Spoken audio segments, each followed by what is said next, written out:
warahmatullahi wabarakatuh. Selamat pagi adik-adik semuanya. Semoga kabarnya baik-baik selalu dan kok sepertinya tidak semangat ya baik Pak ya. Ya tapi tidak apa-apa. Sudah pekan ke-12 ya, maklum lah ya. Sisa 3 pekan lagi kita pertemuan insya Allah. Ya, di hari ini kita akan melanjutkan materi sebetulnya dari pekan lalu ya, adik sekalian, yaitu mengenai materi sistem referensi geospasial di Indonesia. Tapi di pekan ini kita berfokus pada sejarah mengenai sesuatu beserta dengan kondisi terkini dari hal tersebut dan juga apa nih yang kita sebagai orang geodesi itu bisa lakukan untuk menyelesaikan pilar-pilar geodesi atau menentukan posisi dan juga medan gaya berat bumi di Indonesia sesuai dengan sistem yang nanti akan saya jelaskan atau sesuatu yang ada di lapangan tersebut. Nah, tapi sebelumnya saya ingin mengingatkan juga dan juga saya ingin mengajak diskusi kepada kalian, gitu ya, bahwa sejak pekan pertama lalu nih sampai pekan lalu kita belajar terus mengenai apa yang dinamakan sistem referensi, begitu ya. Yaitu sistem referensi merupakan sebuah konsep atau sebuah angan-angan dan sebuah teori yang membahas mengenai bagaimana kita bisa mendefinisikan sebuah koordinat menggunakan 3 komponen kan kemarin ya. Ada komponen origin pertama, lalu yang kedua adalah komponen orientasi, dan dilanjut dengan komponen yang dinamakan besaran atau unit yang digunakan. Nah, sistem itu berkembanglah menjadi yang namanya datum gitu ya. Karena dalam pendefinisian sebuah sistem referensi itu tidak cukup apabila kita hanya mendefinisikannya saja tanpa menentukan bentuk bumi yang ingin kita gunakan.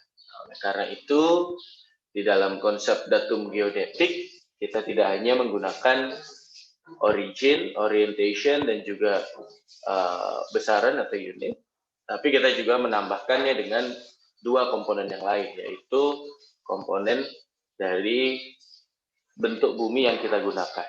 Atau dalam hal ini adalah ellipsoid referensi yang kita gunakan. Nah, di Indonesia sendiri, datum geodetik itu berkembang mulai dari datum-datum lokal, dilanjut ke datum-datum yang nasional. Ya, datum lokal dulu ada 5 sebelum zaman Indonesia merdeka, lalu maju menjadi ID74, sebuah datum yang sudah digabung menjadi satu se-Indonesia, tapi masih datum lokal. Nah, di tahun 95 dan tahun 2013 terjadi update atau terganti atau sudah diganti dengan sistem yang namanya DGN 95 dan juga SRGI 2013. Nah, yang saya ingin tanyakan kepada kalian semua, adik-adik sekalian, coba bayangkan ketika Anda hidup di era tahun 80-an, ketika Anda tidak memiliki teknologi yang seperti sekarang yang mumpuni untuk melakukan penentuan posisi secara global. Alias dalam menentukan posisi, Anda masih sangat bergantung dengan apa? Untuk bisa menentukan posisi satu titik, seperti yang dikatakan oleh Pak Kosasi berkali-kali di kuliah-kuliah beliau, itu apa adik sekali? Untuk bisa menentukan posisi dari satu titik, kita perlu apa? Silakan kalau ada yang ingin membantu saya untuk menjawab. Menentukan posisi suatu titik. Ya, silakan. Catur dulu. Gimana Catur? Untuk menentukan suatu posisi kita perlu titik lainnya Pak untuk menentukan Betul posisi sekali. Pak. Terima kasih sekali ya Catur ya. Untuk menentukan posisi sebuah titik kita perlu informasi koordinat atau posisi dari titik lain. Jadi tanpa adanya titik lain tersebut, posisi kita tidak akan pernah bisa kita ketahui sesuai dengan sistem yang ingin kita gunakan. Nah, informasi itulah yang sangat penting di zaman dahulu, adik-adik sekalian. Informasi mengenai titik lain tersebut. Nah, titik lain tersebut secara umum atau istilahnya secara praktis sering kita bicara sebagai namanya adalah BM atau titik referensi, benchmark atau titik referensi itu tadi. Nah, titik referensi itu kan pada dasarnya merupakan realisasi dari sistem referensi. Yang sering kita sebut dengan apa namanya adik sekalian? Temannya sistem referensi? Kerangka referensi. Kan gitu ya. Tanpa adanya kerangka referensi, sistem referensi tidak akan pernah bisa digunakan karena hanya ada di dalam angan-angan atau konsep saja. Nah, itu juga berlaku di Indonesia gitu.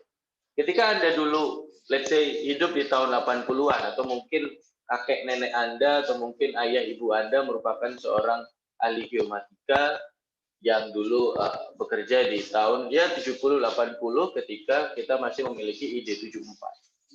Belum DGN 95 atau SRGI 2013. Bayangkan ketika masa itu Anda ingin mengukur sebuah titik gitu ya, atau ingin mengukur sebuah area dapat pekerjaan di daerah Jawa dan di Kalimantan. Padahal ternyata gitu ya, ingat ya, titik datum dari ID 74 itu lokasinya ada di Padang. Artinya apa adik sekalian? Kalian perlu menentukan titik yang ada di Jawa dan di Kalimantan tersebut terhadap titik datum yang ada di Padang kan gitu ya. Konsepnya kan menentukan satu posisi adalah terhadap posisi yang lain atau terhadap titik yang lain. Nah, titik yang sudah kita ketahui koordinatnya pertama kali di ID 74 itu adalah titik datum yang ada di Padang. Ya kan? Nah, titik datum di Padang ini kan hanya ada satu titik. Kalau kita ngukur dari Jawa, masa kita harus bawa kapal dulu gitu ya? Saya mau ngukur di Pulau Jawa. Oke, saya berangkat ke Padang, habis itu ngukur dari Padang sampai ke Jawa. Apakah seperti itu setiap kali Anda mengukur? Kan tidak ya, itu namanya habis-habiskan uang saja dan juga sangat-sangat tidak efektif. Kan begitu. Menghabiskan waktu iya, menghabiskan uang iya, menghabiskan tenaga juga iya. Nah, oleh karena itu yang namanya realisasi atau yang namanya kerangka referensi itu perlu kita perpanjang atau perlu kita buat sebagaimana caranya agar nanti di wilayah yang ingin kita petakan atau dalam hal ini adalah Indonesia itu memiliki titik-titik yang juga sudah diketahui koordinatnya, tapi terhadap titik datum atau titik referensi awal tersebut. Nah, oleh karena itu dibuatlah sebuah sistem yang bernama titik kerangka dasar nasional. Mungkin sudah saya jelaskan kemarin ya sedikit mengenai JKHN, JKVN, tapi kan langsung ke salah satu bentuk SRGI. Nah, saya ingin menjelaskan terlebih dahulu yaitu sejarah dari titik-titik tersebut. Nah, jadi dulu di masa adanya ID 74 itu atau bahkan saat datum lokal, orang akan bingung kalau misal tidak ada referensi yang di dekat rumahnya atau di dekat lokasinya. Karena ya percuma gitu ya, kita mau mendefinisikan di Padang gitu. Oke, kita definisi titik datum di Padang. Oke, definisi titik datum di Genuk. Oke, definisi titik datum di Bukit Rimpa, Gunung Segara, dan yang lain-lainnya. Itu tidak akan berarti apabila kita tidak menggunakan yang namanya kerangka dasar yang sudah tersebar di area yang ingin kita petakan atau dalam hal ini berarti Indonesia. Percuma kalau tidak ada itu ya tidak ada yang namanya pengukuran secara praktis. Gitu. Karena ujungnya kan pasti ada orang tanya, kamu susah-susah nentuin sistem referensi datum itu sebenarnya buat apa sih? Ya sebetulnya adalah untuk mengukur di lapangan dengan baik dan mudah serta memiliki sistem yang sama. Boni mungkin ngukur rumahnya Boni, saya tidak tahu rumahnya di mana, saya asumsikan mungkin rumahnya di Jakarta gitu ya. Boni di Jakarta, Nabila rumahnya mungkin di Riau atau mungkin di apa namanya daerah-daerah Sumatera Barat begitu ya mungkin. Itu kalau tidak memiliki sistem yang sama ya percuma gitu ya. Titik yang diketahui atau diukur oleh Boni dan juga Nabila tidak akan bisa ditampilkan di sebuah peta yang sama kan. Padahal kan nantinya secara praktis kita ingin Orang mengukur di Aceh, orang mengukur di Jawa, orang mengukur di Papua, mengukur di Bali, mengukur di Sulawesi, sistem yang digunakan sama kan. Konsep dari geodesi kan pinginnya seperti itu. Nah, oleh karena itu di masa-masa ID74 itu dibuatlah sebuah konsep yang namanya titik kerangka dasar nasional. Nah, titik kerangka dasar nasional ini apa? Merupakan titik-titik realisasi dari sistem referensi yang kita gunakan. Dalam hal ini adalah sistem referensi yang berdatum pada ID74. Berarti artinya gimana, adik-adik sekalian? Artinya dari satu titik datum tadi, yang kalau dalam konteks ID74 ada di Padang, itu dipanjangkan. Panjangkan itu maksudnya apa? Ditambahkan titik-titik referensinya, sehingga tidak hanya ada satu titik datum saja di Padang tersebut, tapi tersebar di seluruh Indonesia. Nah, itulah tujuannya, agar nanti, seperti yang tadi saya bilang, Anda mengukur di Aceh, Anda mengukur di Surabaya, Anda mengukur di Bali, mengukur di Kupang, mengukur di Sorong, mengukur di Ujung Pandang ataupun Gorontalo, serta di Samarinda, itu sudah memiliki sistem yang sama. Dalam hal ini adalah sistem referensi yang digunakan oleh Indonesia. Gitu, adik-adik sekalian. Nah, itu ya konsep dan contohnya begitu. Dan JKHN itu sebenarnya mirip dengan ITRF. Kalau Anda kemarin pernah, pernah ya, pasti pernah, karena saya yang memberikan materi kala itu, kita mengenal yang namanya International Terrestrial Reference Frame ya, atau kerangka dari ITRS gitu ya, realisasi dari ITRS, yang di Indonesia hanya ada satu ya, di Cibinong. Nah, sistem nasional itu tujuannya adalah ya agar ketika kita menggunakan sistem ITRF maupun DGN 95 ataupun dalam hal ini ID74, itu tidak perlu main ke Cibinong atau tidak perlu main ke Padang hanya untuk mengukur titik yang mau kita dapatkan koordinatnya tersebut. Paham ya sampai sini adik-adik sekalian? Jadi jaring kontrol atau kerangka dasar itu tujuannya adalah untuk apa sebenarnya? Saya mute dulu ya, Ikhwah. Tujuannya adalah untuk apa? Tujuannya untuk bukan melebarkan istilahnya, untuk menyebarkan titik-titik referensi yang juga diketahui koordinatnya, agar dalam pengukuran kita bisa secara praktis lebih mudah. Karena kan dia efisien gitu. Dari Jawa tidak perlu ke Padang dulu. Dari Kalimantan tidak perlu ke Padang dulu. Dari Aceh juga tidak perlu ke Padang. Tinggal mencari titik kerangka dasar di dekat lokasi yang mau Anda petakan, kan begitu istilahnya. Nah, kalau di zaman dahulu, adik-adik sekalian, ini adalah jaring kontrol atau titik kerangka dasar yang ada. Gitu. Nah, ini kalau Anda lihat, ini dengan sistem yang masih datum genuk gitu. Jadi sebelum ID74, ini sebenarnya hanya contoh saja. Jadi dulu ketika datum genuk itu selesai didefinisikan titik datumnya gitu ya. Titik datumnya itu lokasinya secara umum atau kurang lebih ada di area sini ya, di dekat Semarang gitu ya. Datum genuk. Nah, kalau Anda mau mengukur di Aceh gitu, let's say Anda mau mengukur di Banda Aceh. Orang gitu ya, orang ahli geodesi dengan ya mungkin anggarannya kan juga tidak banyak melimpah-melimpah amat. Apakah kalau mengukur pesawat dulu ke Semarang, habis itu mengukur pelan-pelan sampai Semarang, ya waktu akan terbuang percuma kan? Nah, itulah kenapa Indonesia dalam hal ini adalah pihak yang terkait di dalamnya. Kalau zaman dulu namanya namanya dulu sebelum BIG itu Bakus Surtanal, sebelum Bakus Surtanal ada lagi namanya saya lupa, Jawatan Survei apa gitu. Dibantu dengan jawatan topografinya TNI AD kala itu. TNI AD kan kala itu sangat besar ya, sangat berkuasa. Nah, itulah yang melakukan pengukuran dari Jawa ke Aceh dulu. Gitu. Jadi tidak perlu setiap orang melakukan itu. Nah, namanya adalah titik kerangka dasar. Dan titik kerangka dasar ini, adik-adik sekalian, itu menggunakan konsep yang di pemetaan dasar harusnya sudah dijelaskan ya. Yaitu ada konsep yang namanya trilaterasi, ataupun triangulasi, ataupun triangulaterasi. Trilaterasi, dari kata-kata lateral yang ada 3, itu adalah pengukuran jarak. dari satu titik ke titik yang lain yang nanti akan membentuk sebuah segitiga.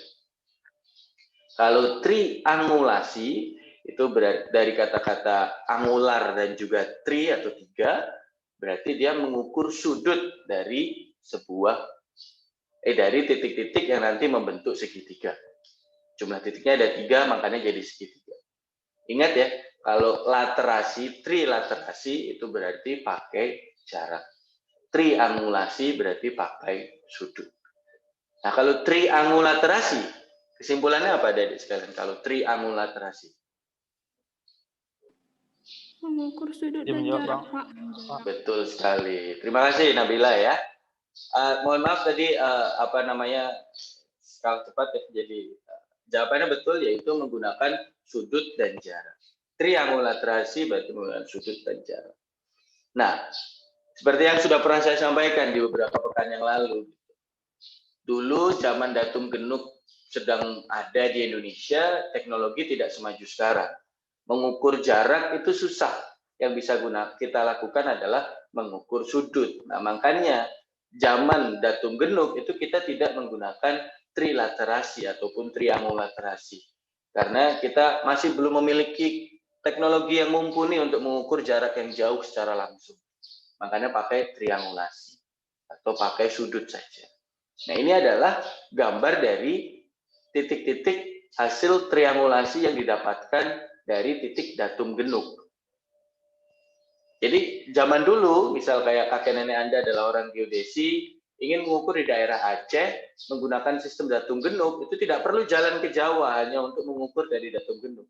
Tapi sudah ada ternyata titik yang ada di dekat Banda Aceh gitu ya, yang diukurkan oleh BIG masa lalu. Seingat saya namanya kalau nggak Bako Surtanal, Jawatan Survei ya kalau tidak salah, tapi itu sudah lama sekali. Dibantu dengan TNI AD, dalam hal ini adalah Jawatan Topografi, Jantrok istilahnya. Kalau Bapak Ibu atau kakek nenek kalian orang geodesi, pasti mengenal istilah tersebut. Artinya orang tidak perlu jauh-jauh dari lokasi yang ingin dia ukur, selama lokasi yang dia ukur itu terdapat titik triangulasi yang ada di dekatnya. Nah, inilah yang salah satu contoh dari titik kerangka dasar nasional. Nah, hal ini juga berlaku adik-adik sekalian ketika Anda mengukur, ketika kita menggunakan ID 74 atau kita menggunakan datum yang sudah nasional tapi masih bersifat lokal gitu ya. Karena dia masih menggunakan titik datum di permukaan bumi. Nah, kita ambil contoh ternyata di Padang begitu ya, ada di sini gitu. Nah, apakah kalau kita mau mengukur di Kalimantan di sini berarti kita harus lompat ke Padang dulu untuk mengukurnya? Juga tidak gitu ya. Hal yang sama juga berlaku ketika ID 74 sedang digunakan di Indonesia. Yaitu juga menggunakan titik kerangka dasar juga begitu adik-adik sekali. Kita tidak perlu dari Kalimantan harus lompat ke Padang dulu untuk mengukur, itu tidak. Kita bisa langsung menggunakan titik yang ada di dekat rumah kita atau ada di dekat lokasi yang mau kita ukur. Tapi adik-adik sekalian, kalau konsep sebelum adanya ID 74 itu menggunakan triangulasi, ketika kita menggunakan ID 74, itu teknologi sudah lumayan berkembang, sehingga tidak lagi menggunakan triangulasi, tapi menggunakan trilaterasi. Artinya, ketika sistem sudah ID 74, kita sudah tidak menggunakan sudut lagi, tapi kita sudah menggunakan informasi dari jarak, adik-adik sekalian. Nah, tapi apakah informasinya terbatas di jarak saja, Pak? Oh, tidak. Ketika kita juga bisa mengukur sudut, ya nggak apa-apa mengukur sudut juga. Jadi titiknya tidak lagi trilaterasi, tapi sudah triangulaterasi. Tapi secara umum, yang paling sederhana dan yang paling banyak digunakan adalah trilaterasi. Mengapa? Karena kala itu teknologinya sudah memungkinkan untuk membuat titik-titik trilaterasi tersebut. Yaitu menggunakan, seperti yang saya bilang kemarin ya, teknologi radio atau menggunakan gelombang elektromagnetik yang berkisar pada panjang gelombang sentimeter sampai meter, yaitu gelombang radio. Bukan untuk mendengarkan suara Desta dan Gina di pagi hari ya, bukan Desta Gina in the morning, tapi untuk menentukan jarak antara satu titik trilaterasi ke titik trilaterasi yang lain. Bentuknya tetap sama, kumpulan segitiga begitu. Nah, kalau ingin kita lihat contohnya adalah seperti ini adik-adik sekalian ya. P520 ini adalah datum genuk gitu ya. Kita ingin mengukur di daerah Jakarta gitu. Apa yang perlu kita lakukan? Nah, kalau dulu zaman masih datum genuk, nih saya berikan contoh, ya berarti kita harus membuat segitiga-segitiga di antara Jakarta di antara Semarang ke Jakarta gitu, ataupun sebaliknya gitu ya. Kita harus membuat titik-titik segitiga gitu. Nah, segitiga-segitiga ini biasanya seperti yang sudah dijelaskan oleh Pak Kosasi dan saya juga ada di atas bukit gitu kan. Karena dari atas bukit atau dari atas gunung, kita bisa melihat titik yang lain dengan mudah. Tapi gimana Pak kalau tidak ada bukit atau gunung? Ya seperti yang pernah disampaikan Pak Kosasi juga, yaitu menggunakan menara. Jadi naik ke menara untuk bisa mengukur titik yang lain. Menggunakan alat apa Pak? Menggunakan alat pada kala itu ya teodolit. Karena kita tidak bisa mengukur jarak kan ketika ada zaman datum genuk. Tapi hanya mengukur sudut saja. Sudut apa Pak yang diukur? Titik yang pertama adalah diukur pasti azimuth dan juga koordinat dari astronomiknya gitu ya. Let's say kalau yang ingin kita cari adalah titik P520, yang kita ketahui titik P126, maka informasi titik P126 adalah koordinat secara astronomik yang nanti bisa ditransfer menjadi koordinat secara geodetik. Nah, dari situ kita buat segitiga-segitiga. 1 segitiga, 2 segitiga, 3 segitiga, 4 segitiga. Kira sampailah pada titik di P520 ini. Jadi dari P126 itu mengukur ke titik triangulasi yang lain sehingga nanti mendapatkan koordinat dari P520. Jadi kalau Anda mau mengukur misal, oh saya dulu itu, bapak saya dulu orang BPN di daerah Semarang, Pak. Ada titik persil yang mau diukur di daerah sini. Nah, apakah bapak saya harus mengukur dari P126? Tidak. Anda tinggal mencari titik triangulasi yang ada di dekat kotak atau persil yang mau bapak Anda ukur itu. Gitu. Dalam hal ini berarti P520 yang ada di dekat Semarang. Contoh, ketika kita ada di daerah Pangandaran, gitu ya, membantu Bu Susi, let's say untuk mengukur luas pantai yang beliau miliki.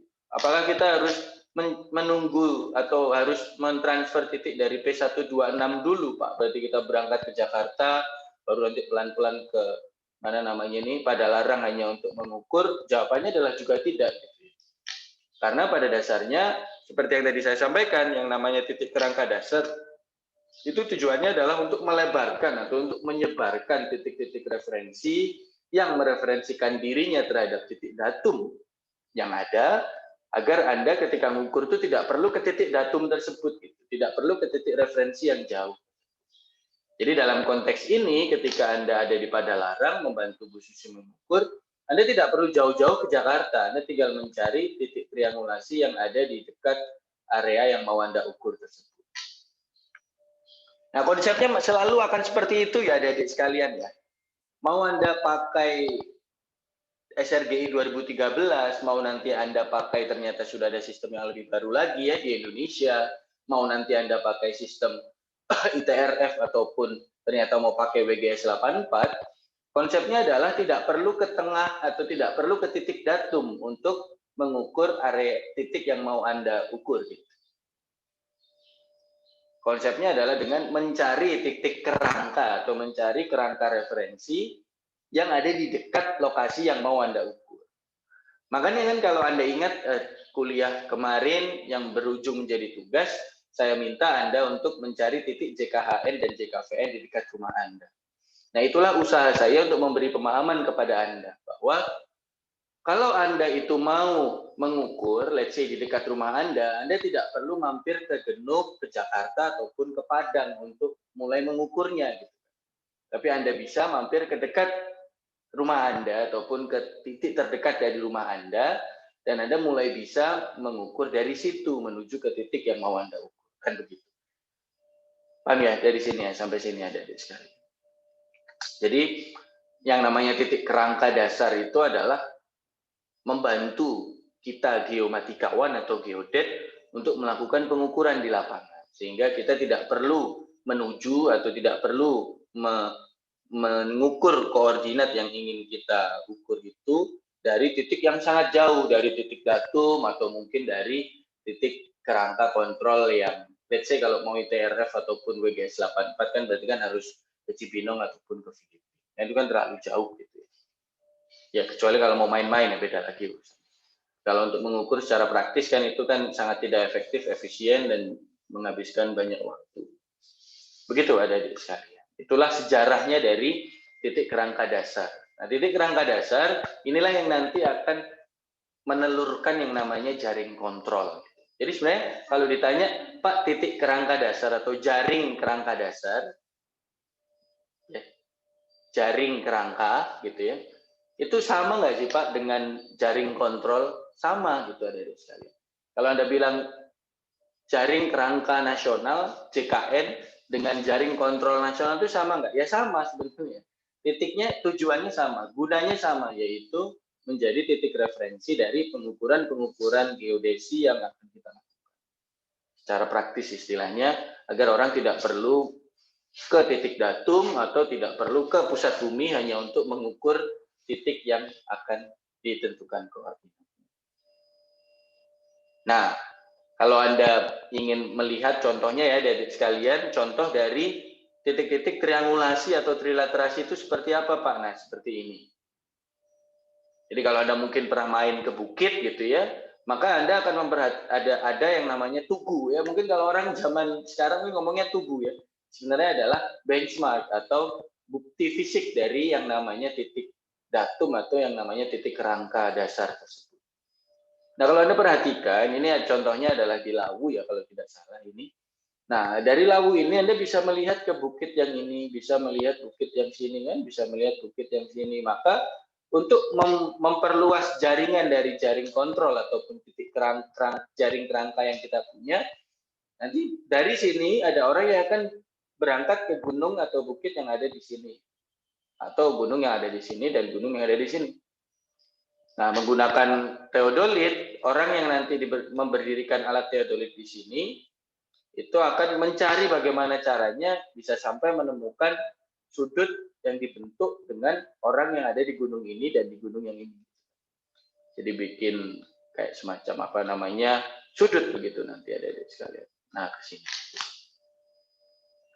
Mungkin teorinya gampang, cuma ngukur sudut aja susahnya apa sih Pak, tapi prakteknya sangat susah. Seperti yang pernah saya ceritakan dulu ya, ada kabut, tidak kelihatan titik yang di sana dan sebagainya. Sehingga naik gunung untuk mengukur ini itu bukan perjalanan yang cepat, bukan 1-2 hari saja, bisa 1-2 minggu hanya untuk mengukur sudut. Ini adalah salah satu contoh dari tugu yang ada di Gunung Lawu. Dan ini juga merupakan contoh dari budaya orang Indonesia. Saya tidak tahu nih Ridwan dan Anti apakah masih bersama atau tidak. Ini apakah Heri masih hidup atau tidak, saya tidak tahu. Ini yang saya cuma ingin memberikan komentar bahwa hal inilah yang membuat Indonesia itu malu ya adik-adik sekalian. Kalau bisa, kalau kalian sudah pernah melakukan hal ini ya tidak apa-apa, itu bagian dari perjalanan hidup sebagai orang alay gitu kan. Tapi harapan saya tidak Anda ulangi lagi. Atau seperti ini gitu. Apakah Carolina masih menjadi mimpi dia, saya juga tidak tahu, tapi dari informasi ini saya tahu bahwa Carolina merupakan mimpi dari salah satu manusia di Indonesia. Atau ini Novan, cinta siapa yang saya tidak tahu. Ini sebenarnya sangat malu-malukan gitu kan ya. Ini Virgo dari Ponorogo. Jelas juga, maksudnya adalah kalau nanti Anda lihat perbandingan dengan titik-titik kontrol ada di negara lain tuh kayak lucu gitu. Titik kontrol Indonesia bisa dijadikan tempat untuk menyampaikan cinta gitu kan. Nah, ini adalah salah satu titik kerangka dasar gitu ya adik-adik sekali.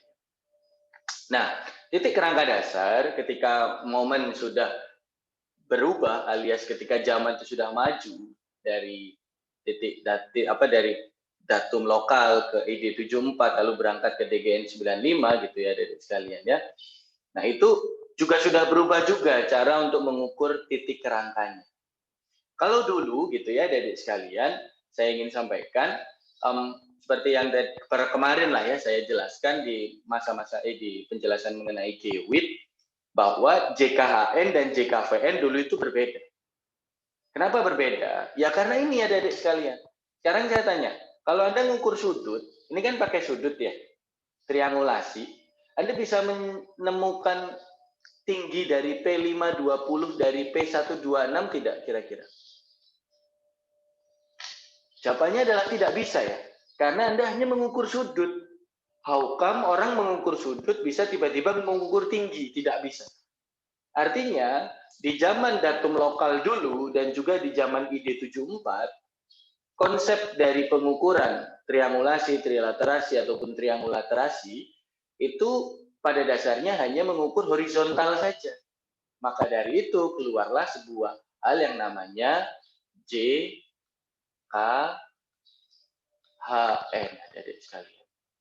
Jaring kontrol horizontal nasional. Jadi dia intinya hanya mengukur titik horizontalnya saja atau X dan Y-nya. Ini merupakan remnant atau peninggalan dari masa lalu, peninggalan konsep dari masa lalu. Bahwa horizontal dan vertikal belum bisa digabung kala itu.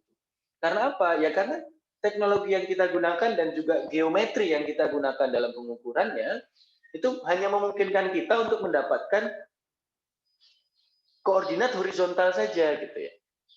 Karena triangulasi dan trilaterasi tidak bisa untuk mendapatkan vertikalnya.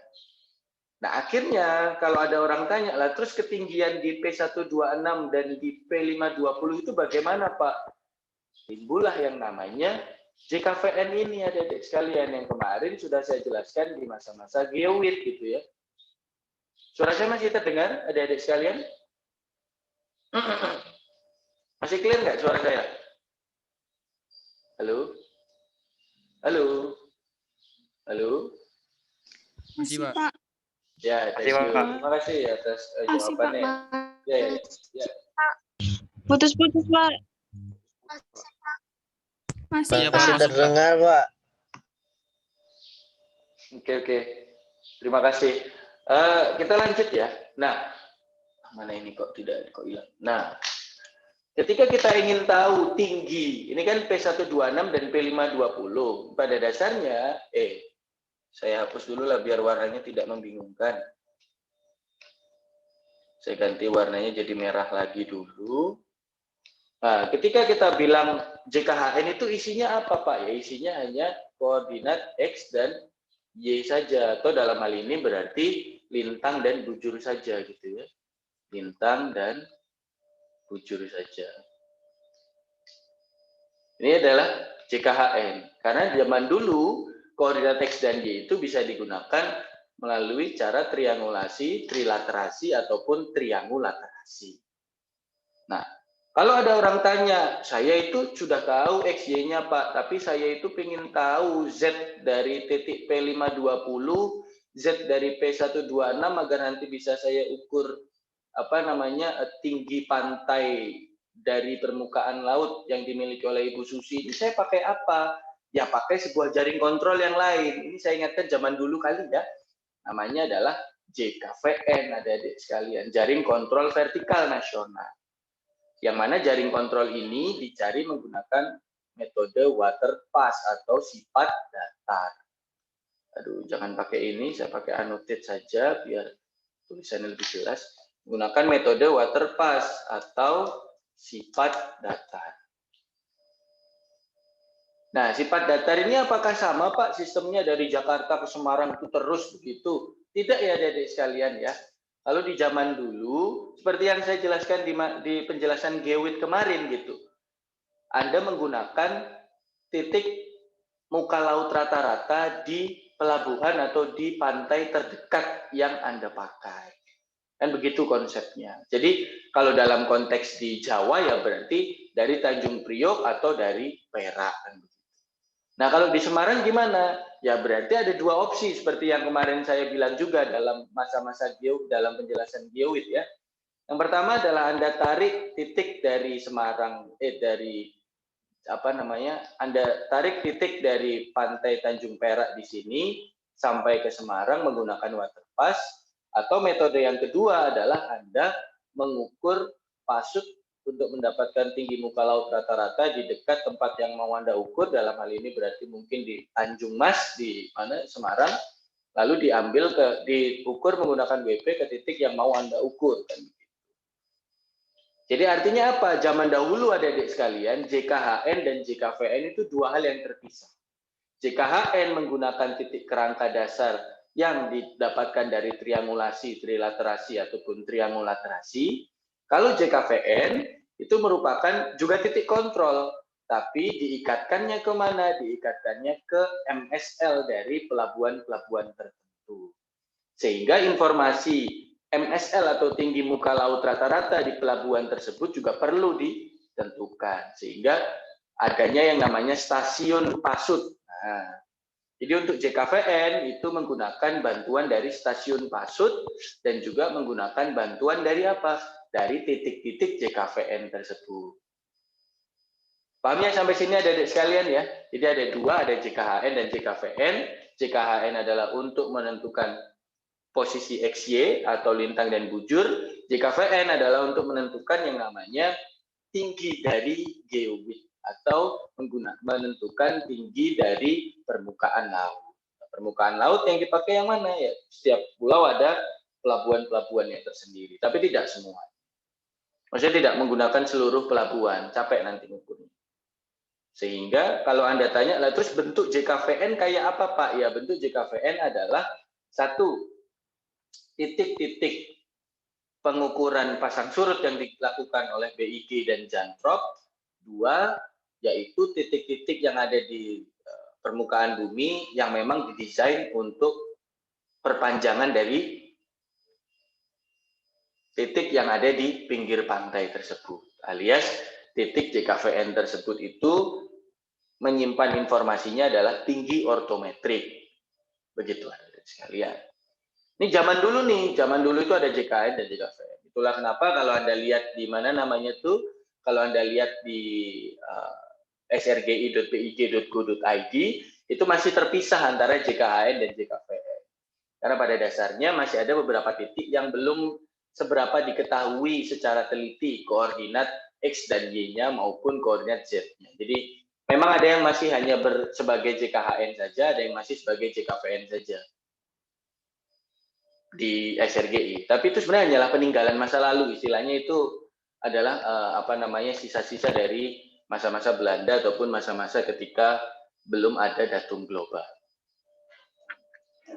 Nah, dari sini mungkin ada yang ingin ditanyakan dulu adik-adik sekalian sebelum saya mau lanjut ke slide sebelum saya selesaikan mungkin kuliah. Monggo, kalau ada yang ingin bertanya mengenai yang dari tadi itu. Apakah ada kira-kira adik-adik sekalian? Izin bertanya, Pak. Ya, silakan Rifhan. Jadi gini, Pak. Kalau kan JKVN itu ditentukan dari stasiun pasang surut terdekat, Pak, kan? Enggak, tidak. Itu bukan oh ya JKVN. Ya, terus. Nah, apakah semua stasiun pasang surut itu sama gitu loh, Pak? Ketinggiannya gitu, Pak. Jadi apakah satu nasional ini sama semua gitu, Pak? Pertanyaan yang baik ya. Punten ya, tadi saya dengarnya JKHN. Betul ya, JKVN kalau zaman dulu itu diukur dari titik pasut yang ditentukan gitu. Nah, pertanyaan yang baik dan sudah saya jawab sebenarnya di mana kuliah yang lalu di GeoWit. MSL atau titik tinggi muka laut dari satu pelabuhan ke pelabuhan yang lain itu bisa jadi berbeda. Maka dari itu kita hanya menggunakan pelabuhan-pelabuhan tertentu saja. Kayak contoh, kalau di Jawa itu kita menggunakan pelabuhan Tanjung Perak dan juga Tanjung Priok. Jadi MSL untuk Jawa zaman dulu itu adalah rata-rata dari Tanjung Perak dan Tanjung Priok. Kalau di Sumatera itu merupakan rata-rata dari Belawan, Sibolga, Panjang, pelabuhan yang ada di Palembang, pelabuhan yang ada di Dumai kalau tidak salah, sama pelabuhan di Banda Aceh. Artinya memang ditarik dari titik-titik tersebut begitu ya. Tapi untuk MSL-nya berapa itu ditentukan secara rata-rata dari titik-titik yang sudah kita tentukan.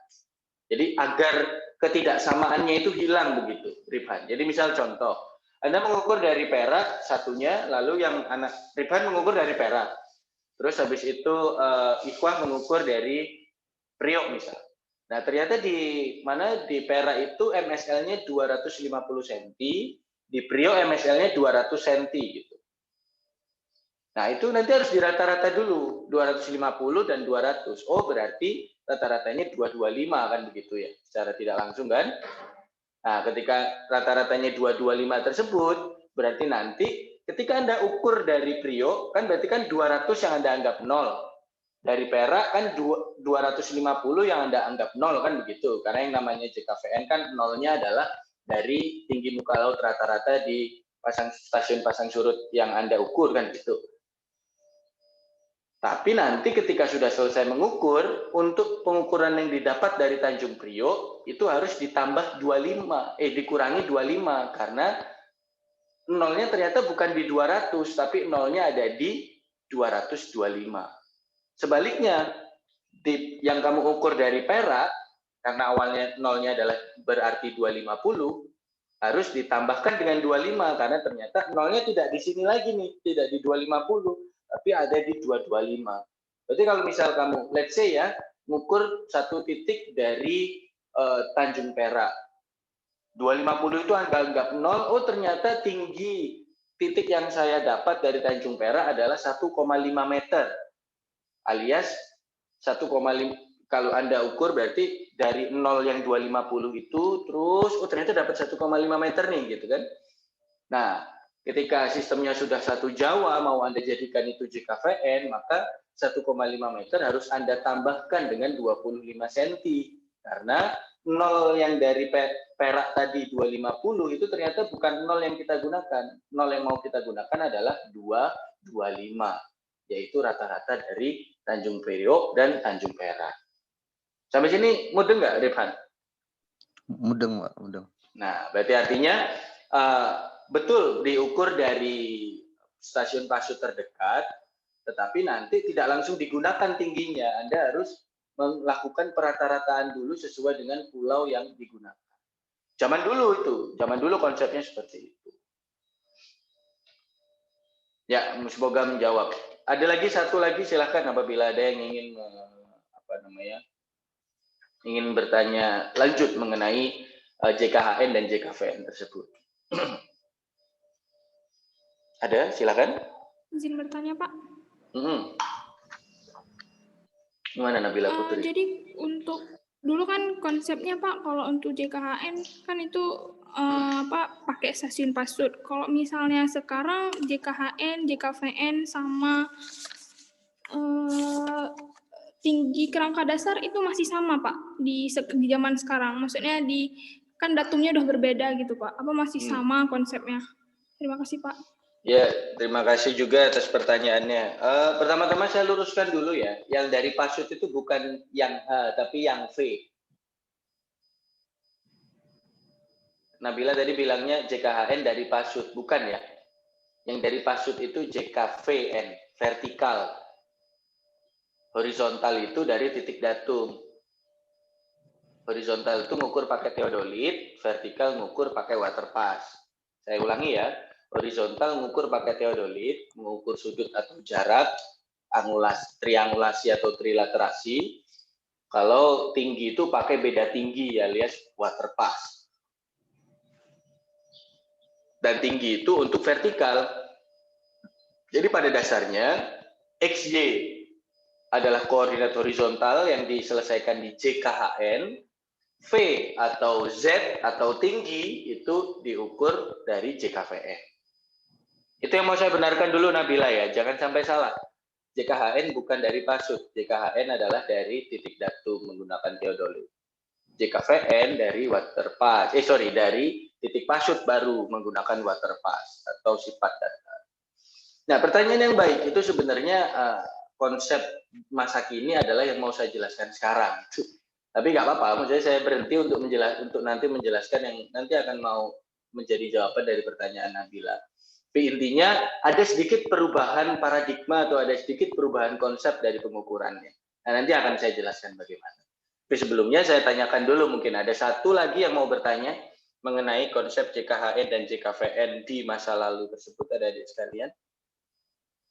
Silakan. Pak, izin bertanya, Pak. Ya, silakan. Dava dulu, Dava, Busru, Boni. Silakan Dava. Sebelumnya mohon maaf, Pak, izin off cam karena gangguan jaringan, Pak. Saya kira karena belum terima ganteng, kasih, Pak. ya nggak apa-apa, lanjut. Saya mau bertanya. Ya gimana Dava? Saya mau bertanya, Pak. Mm. Kemarin pas ngerjain tugas JKHN dan JKVN itu, saya menemukan di satu titik yang sama itu dia bisa menjadi JKHN dan JKVN itu, Pak. Ya. Itu, Pak, apa memungkinkan seperti itu, Pak? Terima kasih, Pak. Terima kasih. Merupakan pertanyaan yang sangat baik ya. Betul-betul dari hasil tugasnya. Nah, ini yang mau saya sampaikan seperti jawaban Nabila sebenarnya, bahwa itu yang akan saya sampaikan di beberapa slide selanjutnya. Yang saya sampaikan sekarang ini merupakan konsep yang terjadi zaman dulu. Seperti yang dikatakan oleh Soekarno kan, bangsa yang besar adalah bangsa yang mengerti dan mengenalkan sejarah gitu kan. Nah, tapi bukan berarti sejarah itu masih kita hidup sampai sekarang, maksudnya masih kita lakukan konsepnya sampai sekarang, itu bukan berarti begitu. Tapi kita perlu memahami konsep yang ada di zaman dahulu tersebut. Agar kita tahu, oh dulu itu gitu, sekarang begini. Gitu. Nah, yang saya jelaskan adalah zaman dulu JKHN dan JKVN itu terpisah karena pengukurannya terpisah. Tapi apakah berarti titik tersebut pasti pisah? Tidak. Bisa jadi ada satu titik yang juga didirikan teodolit di situ, yang juga didirikan waterpass di situ. Tapi apakah semuanya seperti itu? Sayangnya tidak. Karena titik JKHN zaman dulu itu cenderung ada di atas bukit. Anda mau ngukur waterpass ke atas bukit? Kayaknya pulang-pulang ngukur waterpass dari atas bukit, umur Anda sudah bertambah 5 tahun kayaknya ya. Karena susah banget gitu, dan membutuhkan waktu yang sangat lama gitu kan. Zaman dulu ya, ini saya bilang zaman dulu. Semuanya ini terjadi di zaman dulu. Kalau perlu foto saya atau video saya jadikan hitam putih dulu lah ya, biar kelihatan kalau ini zaman dulu. Bisa nggak sih saya jadikan hitam putih? Lucu juga kayaknya. Nggak usah deh. Ada kok kalau nggak salah ya. Filter-filter nggak jelas itu. Ah iya benar. Video filter. Aduh, kok belum hitam putih? Nah, hitam putih. Nah, biar kelihatan kalau ini saya lagi jelaskan zaman dulu ya. Nah, di zaman dulu ada adik sekalian, kalau perlu ada bleret-bleretnya begitu. Nah, di zaman dulu, JKHN dan JKVN itu pisah karena pengukurannya itu metodenya terpisah. Metode terpisah itu maksudnya apa? Ya JKHN itu tadi pakai teodolit dan kebanyakan di atas bukit. JKVN itu susah kalau mau ditaruh di atas bukit dan diukurnya pakai waterpass. Oleh karena itulah adik-adik sekalian, JKHN dan JKVN terpisah. Nah, tapi apakah sekarang terpisah?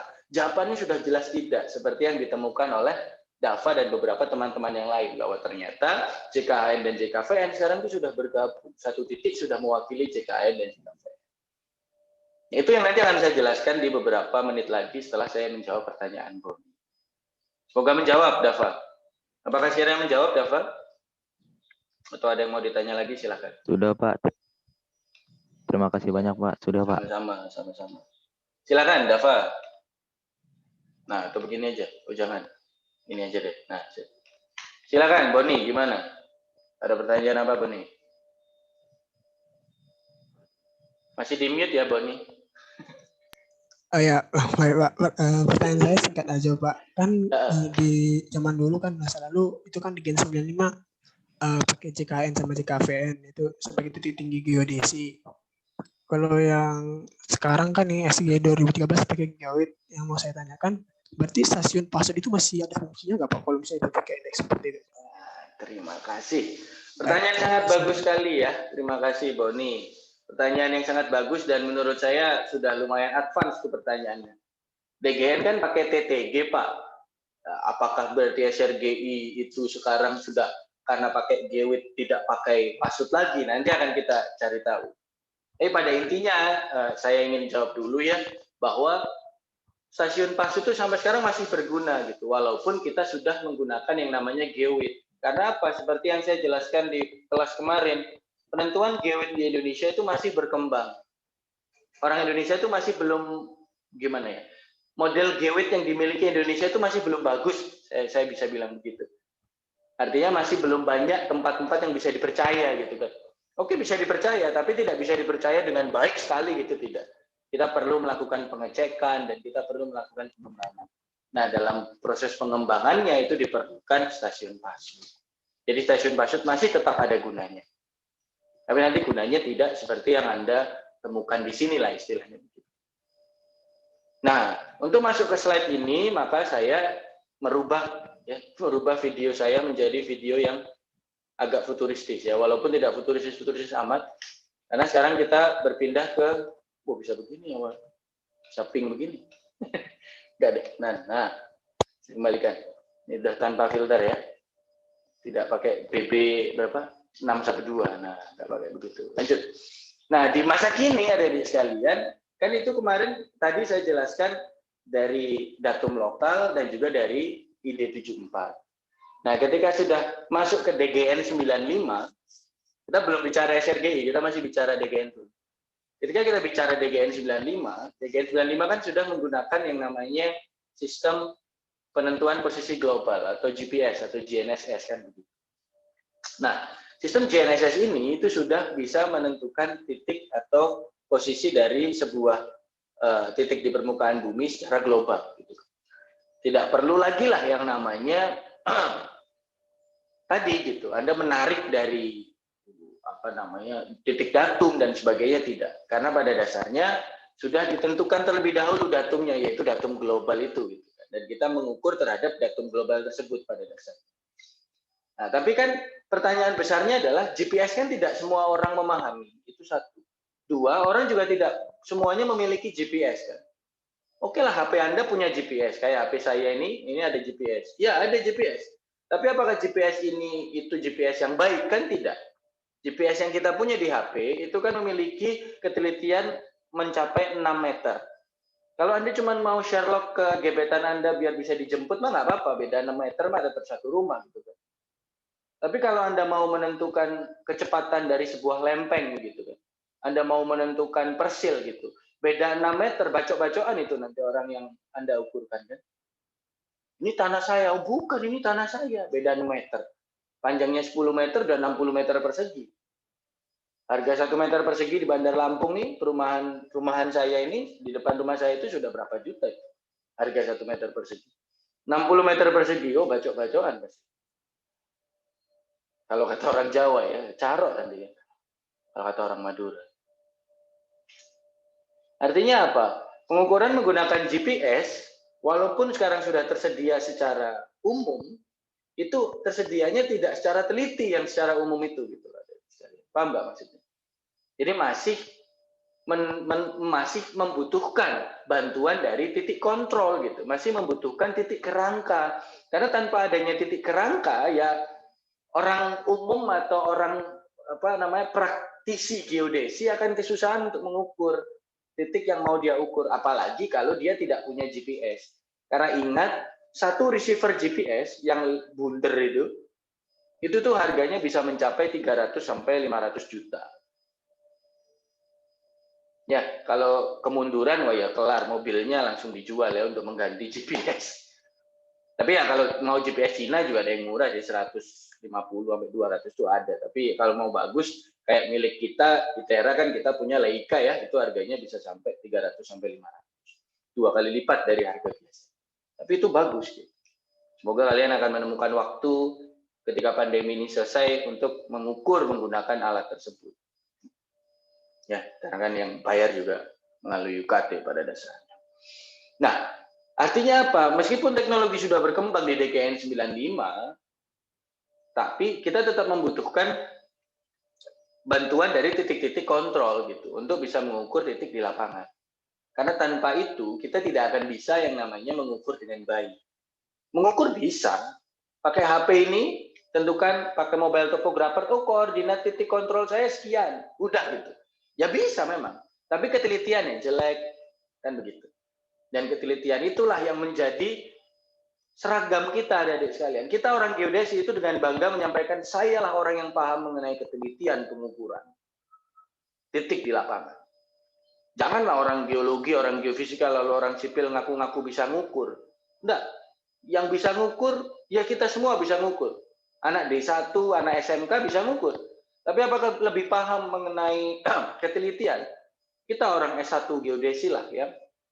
Bisa dengan bangga bilang bahwa saya tahu ketelitian dengan baik, lebih baik daripada kalian semua.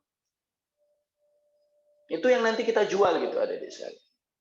Jadi kalau nanti Anda perang lawan teman-teman geologi, geofisika, ataupun geografi, ataupun mungkin ilmu-ilmu yang lain, yang Anda sampaikan, iya, kita sama-sama bisa ngukur, iya, kita sama-sama bisa ngolah data. Tapi bedanya, saya paham mengenai sistem referensi, datum, kerangka referensi, dan ketelitian yang dibutuhkan. Kalian menjadi user dari saya, so jangan ambil lapangan saya ya. Karena saya tidak akan mengambil lapangan kalian. Kasarannya begitu ya, adik-adik sekalian.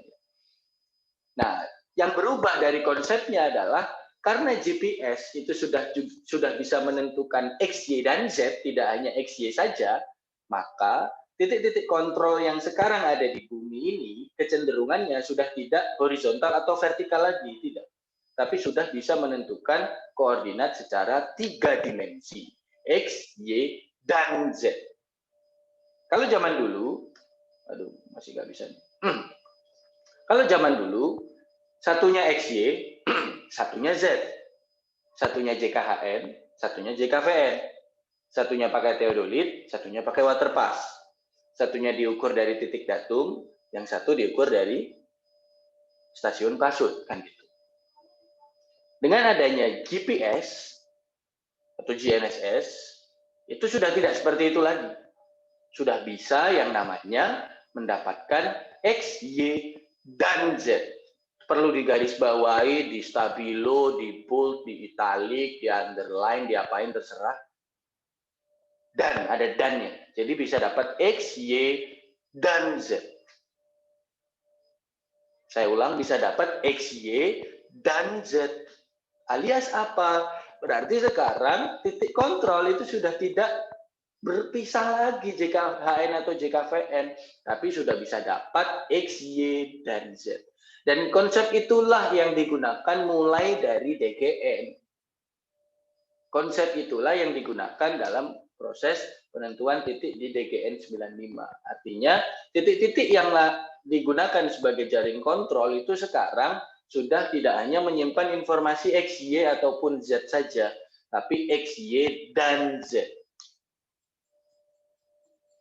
Ya, tapi ingat adik-adik sekalian, Z di sini belum Z dari pasut, barulah Z dari elipsoid. Ingat ya, GPS mengukur Z-nya dari elipsoid, bukan dari pasut. GPS mengukur tinggi itu dari elipsoid. Jadi kalau kamu nemu H dari GPS, itu bukan H ortometrik, tapi H elipsoid. Ya toh? Nah, terjawablah pertanyaan dari Boni. Pasut digunakan untuk apa, Pak? Ya, pasut digunakan untuk mendapatkan H ortometrik itu. Karena H dari si GPS itu baru H elipsoid, belum H ortometrik. Gitu. Menggunakan pasut, kita bisa nemu H ortometrik. Nah, itulah fungsi dari TTG. Titik tinggi geodesi untuk mendapatkan tinggi ortometrik. Menjawab pertanyaan Boni juga. Nah, terus kalau geoid gimana, Pak? Ya, kalau ternyata di titik tersebut ada informasi gaya beratnya berapa, maka gaya berat itu bisa diganti menjadi undulasi, kan? Sehingga kalau kita punya tinggi elipsoid, kita punya undulasi, di titik tersebut kita bisa cari tinggi ortometrik, kan? Tapi apa yang terjadi kalau di titik tersebut kita tidak memiliki informasi undulasi? Ya, berarti mau tidak mau kita harus ambil dari pasut lagi. Mau tidak mau kita harus ambil lagi titik ortometriknya dari TTG yang di dekatnya. Nah, itu yang terjadi di mana? Terjadi di DGN 95. Nah, di SRGI, ya alhamdulillah karena ada srgi.big yang kemarin sudah saya beritahu dan juga sudah saya beri tugas, maka sebenarnya pada umumnya kita bisa gunakanlah informasi undulasi itu untuk untuk menghitung tinggi ortometrik kalau kita tahu tinggi elipsoid. Tapi apakah itu bisa dipercaya? Ya kalau dalam konteks sampai meter atau sentimeter sih masih bisa, sampai puluhan atau belasan senti bisa.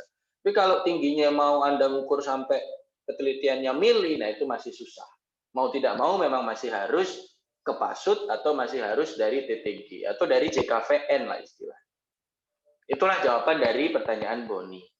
Dan itu juga jawaban dari pertanyaan Dava, bahwa titik sekarang itu biasanya tidak hanya JKHN dan JKVN. Karena apa? Ya dia tadi bisa mendapatkan XYZ tadi gitu menggunakan GPS. Tapi tetap saja kalau Anda tidak memiliki informasi mengenai gaya berat di situ atau informasi mengenai tinggi ortometrik di situ, maka informasi hanya masih belumlah H dari dari geoid, tapi H dari elipsoid saja. Gitu ya adik-adik sekalian.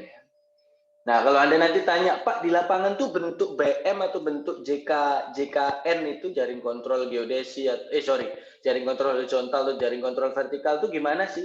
Bentuknya adalah seperti ini adik-adik sekalian. Secara umum. Mirip kayak Anda pernah main kan ya kalau di dekat halte ITERA kan pernah main.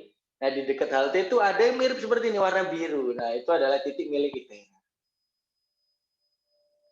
Nah, zaman dulu di DGN 95, ini harusnya kelasnya sudah harus selesai. Di 8.30, saya juga perlu siap-siap dulu. Nah, di zaman DGN 95, dulu itu ada titik dengan orde-orde tertentu, adik-adik sekalian. Orde ini apa? Tingkat ketelitian pada dasarnya. Jadi, jaring kontrol dulu itu dimulai dari orde 0 terlebih dahulu. Orde 0 itu jaraknya 200 sampai 1000 km. Biasanya ada di ibu kota provinsi. Nah, tapi orde 0 ini kalau misal contoh ada orang ingin mengukur di daerah Batu Raja gitu misalnya, atau ingin mengukur di daerah Mesuji. Apakah berarti kita harus ngikat dari Bandar Lampung, titik orde 0 di Lampung? Kan kejauhan. Makanya dilebarkan lagi gitu ya. Setelah dari ibu kota provinsi orde 0, ada orde 1 di setiap kabupaten atau di kota madya. Berarti let's say di metro ada gitu. Atau let's say di Mesuji ada gitu. Tapi ketika Anda mau ngukur, saya mau ngukur tapi tidak di metronya, Pak. Saya mau ngukur di daerah Punggur misalnya. Punggur itu sebuah daerah di metro gitu ya. Nah, apakah berarti saya harus ngukur dari metro dulu? Ya tidak gitu adik-adik sekalian. Kejauhan tetepan kan? Jadi awalnya cuma 1 nih titik datum, kejauhan dari sana ya dilebarkan ke sana. Tapi ketika sampai di sana, ordenya ya hanya sampai orde 0 saja. Sip, di orde provinsi. Ketelitiannya bagus. Nah, apakah itu bisa digunakan? Bisa. Tapi kalau kejauhan, ya silakan diperpanjang saja. Buat lagi titik kontrol. Yang namanya bisa jadi ordenya lebih rendah. Nah, ketika orde ini turun, ini kan orde 0, 1, 2, 3, 4. Di atasnya masih ada orde 00, tapi cuma ada 1 titik saja di Indo. Nah, ketika orde ini turun, maka ketelitiannya juga turun, adik-adik sekalian. Jadi orde 0 itu ketelitiannya bisa sampai milimeter, orde 1 itu biasanya sampai senti, orde 2, 3, 4 senti sampai desimeter. Karena kegunaannya juga berbeda. Kalau orde 0 itu adalah gunanya untuk mengukur pergerakan lempeng gitu ya, dan menjadi titik-titik utama dari kerangka kontrol. Ini di zaman DGN 95 ya, dari Nah, orde 1, orde 2, 3, 4 itu merupakan kepanjangan tangan dari si orde 0. Nah, sekarang pertanyaan besarnya, kenapa dari tadi Bapak bilang hanya berlaku di DGN 95? Iya, karena pada dasarnya di SRGI 2013 sesuai dengan peraturan yang baru yang berlaku UU nomor 4 tahun 2011 dan turunannya, itu sekarang sudah tidak ada lagi orde 0, 1, 2, 3, 4. Semuanya itu sudah orde 0. Semuanya sudah memiliki tingkat ketelitian yang sama. Jadi JKHN di dekat rumahmu dengan JKHN di dekat rumah temanmu, itu ketelitiannya sekarang sudah sama. Pak, maksud saya ya, di zaman DGN 95 itu sudah menggunakan global, sudah X, Y, dan Z. Tapi ketelitiannya bisa jadi antara satu titik dengan titik yang lain itu berbeda. Anda kalau lihat di sini, mana kok tidak kelihatan biru? Nah, ini adalah milik BIG, di sini milik BPN. Bedanya apa? Ya kalau BPN itu biasanya bermain di orde 2, 3, dan 4. Gunanya adalah mempermudah mereka untuk mengukur persil di lapangan. Nah, kalau Bako Surtanal atau dalam hal ini adalah BIG, ini digunakan untuk ngapain? Untuk mengukur atau untuk menjadi realisasi dari sistem referensi Indonesia tersebut. Kalau itu dulu ya, zaman DGN 95. Semenjak adanya SRG 2013 dan semenjak adanya Peraturan Undang-Undang Nomor 4 Tahun 2011, itu sudah tidak seperti itu lagi. Antara titik yang dimiliki Bako Surtanal itu semuanya sekarang sudah orde 0. Sudah memiliki ketelitian yang sama tingkat. Nah, inilah perkembangan dari yang sebelumnya. Kalau dulu itu JKHN dan JKVN dipisah, sekarang konsepnya sudah penentuan posisi 3D, sudah tidak penentuan posisi 2D lagi. Atau tidak hanya penentuan tinggi. Sekarang sudah penentuan X, Y, dan Z. Tapi ingat, seperti yang tadi saya sampaikan kepada Boni dan juga kepada Dava, bahwa selama titik itu tidak memiliki informasi tinggi ortometrik, berarti titik tersebut masih belum bisa digunakan sebagai penentu tinggi ortometrik. Bisanya hanya digunakan sebagai penentu untuk tinggi elipsoid. Karena informasinya cuma dapat tinggi elipsoid, belum tinggi ortometrik.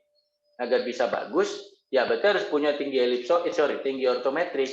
Gimana caranya dapat tinggi ortometrik? Ya kalau zaman dulu di DGN 95 karena belum pakai geowit, ya pakai TTG. TTG itu apa ya? Titik yang ditarik dari pasut. Di SRGI 2013, apakah masih menggunakan TTG? Masih. Tapi sekarang sudah sering digantikan oleh yang namanya model geowit Indonesia tersebut. Yang mencari tidak langsung tinggi ortometrik, tapi undulasi geowit. Sehingga nanti ketika kita punya tinggi elipsoid dan juga punya undulasi geowit, maka kita bisa kurangkan tinggi elipsoid terhadap undulasi geowit, agar nanti kita bisa dapat tinggi ortometrik. Nah, sekarang pertanyaannya adalah, apakah itu saja Pak? Hanya ada JKHN dan JKVN? Tidak, ada satu lagi. Yang namanya adalah JKGN, Jaring Kontrol Gaya Berat Nasional. Kalau jaring kontrol horizontal, zaman dulu mengukur yang namanya koordinat horizontal. Kalau jaring kontrol vertikal, zaman dulu untuk mengukur tinggi atau vertikalnya. JKGN, Jaring Kontrol Gaya Berat Nasional, digunakan untuk mengukur gaya beratnya. Karena apa? Karena gaya berat itu penting untuk penentuan tinggi, kan gitu ya. Seperti yang saya jelaskan di konsep geowit kemarin. Kalau JKN dan JKVN itu untuk apa namanya? Untuk pilar pertama geodesi gitu ya, untuk pilar 1 geodesi yaitu penentuan posisi atau bentuk bumi. Kalau jaring kontrol gaya berat itu menentukan pilar kedua geodesi secara langsung, dan secara tidak langsung pilar ke-1, karena dari gaya berat bisa dapat tinggi ortometrik, dari tinggi ortometrik kita bisa buat sistem referensi tinggi, kan begitu. Tapi secara umum JKGN, Jaring Kontrol Gaya Berat Nasional, itu digunakan untuk apa? Untuk mengukur atau untuk memonitor gaya berat yang ada di Indonesia. Tujuannya untuk menyelesaikan pilar geodesi yang kedua. Nah, itu JKHN, JKVN, dan JKGN. Terakhir, ada lagi yang namanya adalah CORS, adik-adik sekalian. CORS itu apa? Seperti yang dijelaskan oleh Pak Kosasi kemarin, CORS adalah Continuously Operating Reference System. Alias, sebuah sistem yang secara terus-menerus mengambil koordinat, terus-menerus mengambil posisi. Saya tidak akan menjelaskan terlalu dalam ya, karena ini adalah materi di semester 5, yaitu survei GNSS. Tapi intinya dengan menggunakan sistem CORS itu sebuah titik kontrol, dalam hal ini mungkin JKHN ataupun JKVN, itu nanti bisa langsung dapat koordinatnya secara terus-menerus. Dan koordinat itu bisa kita gunakan apabila kita menggunakan sistem GPS juga. Kita menggunakan alat GPS, maka nanti kita bisa memakai data dari CORS tersebut. Nah, data dari CORS-nya bentuknya adalah seperti ini yang kemarin sudah pernah diberikan Pak Kosasi gitu ya. Artinya apa? Menggunakan referensi ini, Tapi referensi ini tuh tidak bisa diberdirikan alat ya, susah. Referensi ini itu baru bisa dipakai kalau Anda pakai sistem GPS pengukurannya. Mana sini? Nah, kalau Anda mengukur pakai GPS, tidak pakai theodolite atau pakai waterpass, maka ada kemungkinan atau ada peluang apabila ada titik course di dekat tempat Anda bisa melakukan pengukuran dengan bantuan titik GPS tersebut yang ada di course di dekat lokasi Anda tersebut. Intinya adalah course itu bisa membantu orang ketika mau mengukur tapi tidak menggunakan JKHN ataupun JKVN, tapi menggunakan sistem course tadi. Ya tujuannya sama ya, sama-sama jadi titik kerangka pada dasarnya.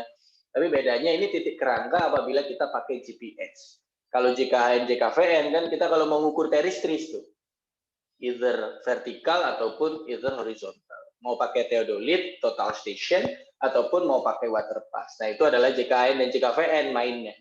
Kalau mau pakai gravimeter ya JKGN atau gaya berat. Nah, kalau mau pakai GPS ngukurnya, pakailah course. Nah, saya bisa dengan bangga menyampaikan adik-adik sekalian bahwa di umur kita yang masih 6 tahun ini secara resmi, ITERA sudah dipercaya oleh BIG gitu ya. Alhamdulillah pekan lalu kita dapat kabar bahwa titik akan dibangun course di ITERA gitu adik-adik sekalian. Jadi nanti kalian yang masih semester 3 ini masih punya peluang besar untuk menikmati course yang ada di ITERA itu nanti, baik dalam TA maupun dalam penelitian ataupun dalam kuliah. Sebagai catatan, course itu kalau mau bayar sendiri, alatnya saja, sistemnya itu 1 miliar. Belum dengan pembangunan-bangunannya. Ya, total habis 2,5 miliar lah untuk membangun. Dan Alhamdulillah ITERA mendapatkan secara gratis dari BIG. Dan berarti apa? Berarti ITERA semakin diakui gitu di Indonesia gitu ya. Di Indonesia yang dipasangkan course di kampusnya itu ITB, UGM, tapi kata teman saya mati, ITS, tapi kata saya dulu ketika saya masih S1 itu sering mati memang. Undip saya tidak tahu ada titik atau tidak. Jadi di antara kampus negeri itu, alhamdulillah kita juga salah satu yang dipercaya gitu ya, dan sekalian bahwa kita akan terpasang course gitu. Karena memang di Bandar Lampung seperti yang pernah saya ceritakan, course itu tidak ada. Paling dekat di Pringsewu. Ternyata di Pringsewu itu sering rusak dan tidak ada yang ngopeni istilahnya kalau bahasa Jawa.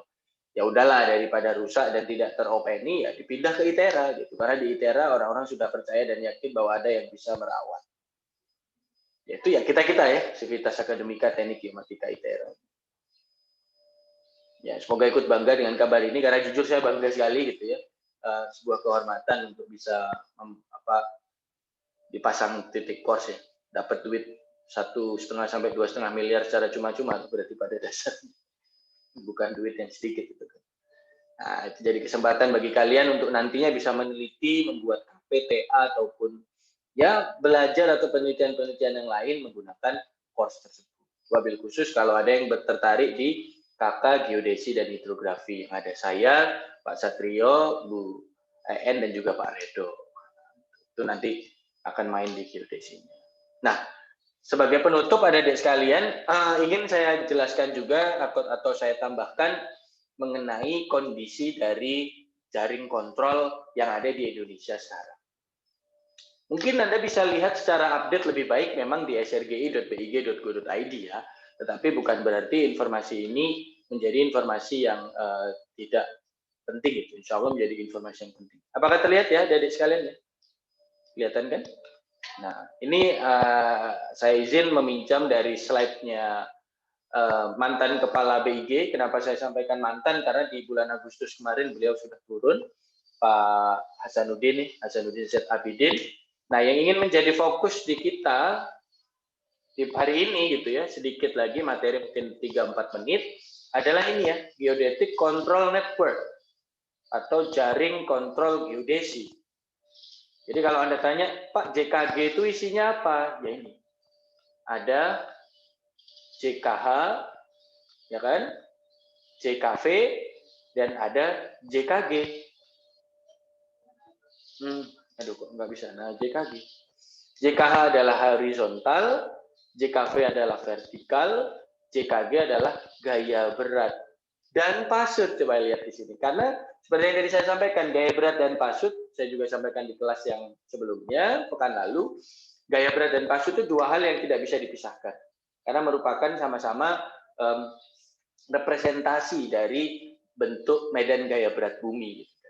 Kalau pasut kan berarti ingin mencari MSL di laut, kalau gravity ya biasanya untuk di darat. Nah, seperti yang tadi disampaikan oleh Dava, ada peluang di satu titik itu tidak hanya JKH dan JKV digabung loh, ada juga titik yang titik gaya beratnya juga ditemukan, alias apa? Alias dia berarti berlaku ketiga-tiganya. Titik tersebut JKH iya, JKV iya, JKG gravity iya. Tapi ada titik yang terpisah-terpisah. Nah, itu sudah Anda resume dan nanti akan saya cek. Tapi terima kasih ya. Ini juga merupakan usaha dari saya, dari Prodi Geomatika, agar kalian tahu, oh ternyata di Indonesia itu update-nya segini nih. Udah ada JKH, JKV, dan JKG. Yang bisa saya gunakan loh datanya. Tidak setiap kali ngukur terus bingung, saya harus cari BM di mana ya. Anda tinggal cek srgi.big.go.id kan. Nah, sedikit penjelasan juga lebih panjang mengenai ini. Tidak keluar. Nah, ini sebenarnya informasi yang sudah diketahui ya, bahwa kita pakai SRGI gitu kan. SRGI itu datum semi dinamik, reference epochnya Januari 2012, ellipsoid yang kita gunakan WGS 84, dan karena dia semi dinamik, maka harus kita update seiring berjalannya waktu. Tapi sayangnya sampai sekarang, tahun 2020, belum ada update dari SRGI 2013. Nah, kalau ini untuk sistem tingginya. Nah, sistem tingginya adalah geowidth adik-adik sekalian, seperti yang dikatakan oleh Purni tadi. Nah, karena geowidth berarti pakai apa? Pakai survei gaya berat. Nanti akan saya jelaskan sedikit yang maksudnya survei gaya berat yang di Indonesia yang sudah dilakukan seperti apa. Nah, survei gaya berat itu beda dengan JKH atau JKV ya. Survei gaya berat itu ya pakai alat yang namanya gravimeter itu, yang akan diikatkan ke National Gravity Control Network, atau kalau di bahasa Indonesia kan adalah Jaring Kontrol Gravitasi atau Gaya Berat Nasional, alias JKG itu tadi yang saya jelaskan. Nah, apabila tidak ada geowidth, yang mana sekarang sudah ada ya di geowidth 2020, maka bisa dipakai MSL. Kalau ternyata di daerah di sekitar situ tidak ada JKGN, ya opsinya dua. Yang pertama adalah pakai tinggi undulasi dari model geowidth Indonesia seperti yang tadi saya sampaikan, atau Anda mengukur dari titik pasut terdekat, yang titik pasutnya itu sudah didapatkan data MSL dari pengukuran selama 18,6 tahun. Ya, atau minimal 1 tahun secara terus-menerus. Nah, kita lanjut sedikit. Nah, ini adalah gambarnya adik-adik sekalian. Sebenarnya ada gambar yang mungkin bisa jadi lebih update ya. Kalau kita lihat GPS course, di sini ada 138 station. Pada dasarnya ada lebih banyak lagi. Kalau course itu bisa Anda akses di mana adik-adik sekalian? Course itu bisa Anda akses ke nrtk.big.go.id. Jadi apabila Anda buka nrtk.big.go.id, nanti Anda akan tahu ada berapa course yang ada di Indonesia. Nah, kalau type gauge, itu informasi di sininya adalah 138 stations. Tapi seingat saya sudah diupdate menjadi 150 atau berapa begitu ya. Nah, dan kalau mau cari tahu type gauge itu di mana informasinya, ada di types.big.go.id. Jadi ada di types.big, kalau ini adalah di NRTK. Nah, kalau airborne gravity ini ternyata belum update ya, memang ada di sekalian. Bahwa sebenarnya airborne gravity itu Sumatera alhamdulillah datanya sudah ada ya. Jawa juga alhamdulillah datanya seingat saya sudah ada sekarang. Jadi seingat saya Sumatera dan Jawa itu dilakukan di tahun 2017-2018. Jadi sekarang survei gaya berat menggunakan pesawat seperti yang saya kemarin sampaikan, salah satu dari 4 data itu ya. Nah, dari salah satu dari 4 cara mencari gaya berat itu sudah dilakukan. Sayangnya informasinya tidak terdapat secara bebas gitu. Karena memang gaya berat itu adalah salah satu hal yang mungkin bisa dibilang sensitif.